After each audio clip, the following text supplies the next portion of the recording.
Well, this year's status of the Social Security and Medicare programs report indicates that Part B premiums are expected to increase by more than 50%.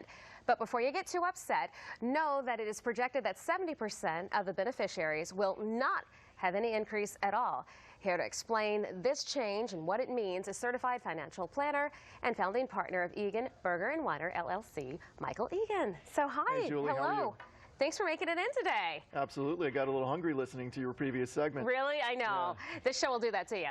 So first of all, tell me, what is Medicare Part B? How is the program funded? Explain all of this. Break it down. Okay, so you got two parts to Medicare, Part A, Part B. Part A is the hospital bill part. Okay. And that's funded while you're working. So in retirement, typically you're not paying for it because you already paid for it while you're working. And supposedly, yeah. Okay. And the trustee report came out and said that that's in pretty good shape right now. It's funded through 2030 with the trust fund and everything else. Okay. But Part B is paid for, which pays for the doctor bills. That's paid for by you and by the government. So it's like a cost-sharing thing. And if expenses for Part B go up, then the people who benefit from it, who are actually using it, their premiums would go up. How come it doesn't work the other way around? How come the government's end doesn't go up? Well, you know how it is. I mean, we got a pretty big deficit right now. But, so the projection is right now that if there's a Social Security increase for next year, that everybody would pay a little more for Part B, about 14, 15%. But Social Security increases are a function of inflation. And the projection for inflation right now is it potentially could be zero because we saw energy prices go down and everything else. Right. So if the projection comes out to be zero, there's a provision called hold harmless. Okay. Which basically says if you don't get an increase in your Social Security check, we will not increase your Medicare Part B premium if you fall in this group. Okay. Wow.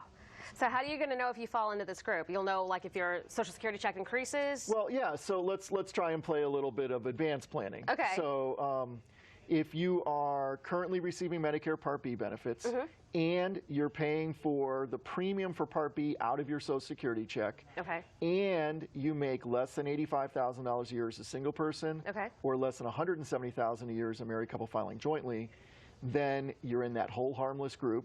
Okay. So if the Social Security check goes up, doesn't go up, then your Medicare premium won't go up either. So this will definitely benefit our elder folks. Yeah. Older folks and, like my parents who retired.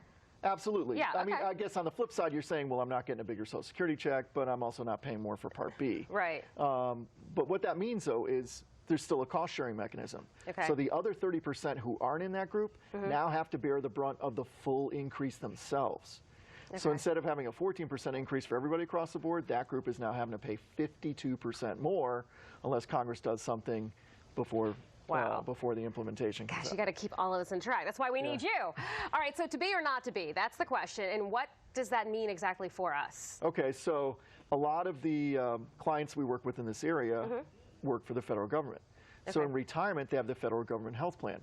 And for them, Medicare is an option to add on to that plan, but not really a requirement.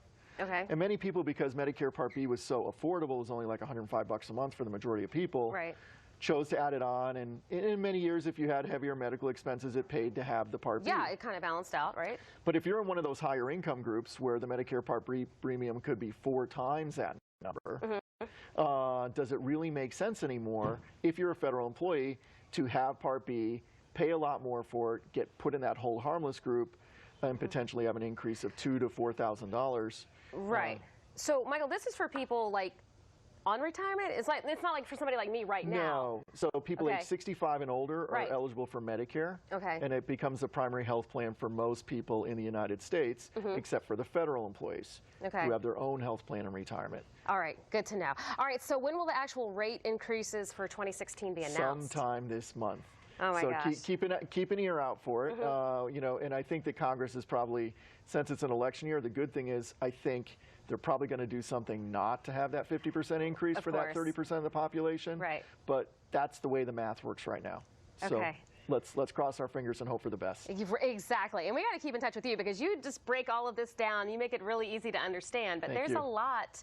And it gets complicated when you're sitting at home and you're trying to read it by yourself. So that's why we need to come see you. All right, thanks, Michael, for joining us today. And for more information about Mike's financial knowledge, you can visit ebwfinancialnews.com. And stay with us. More details about the firm at ebwllc.com. More of Let's Talk Live coming up after the break.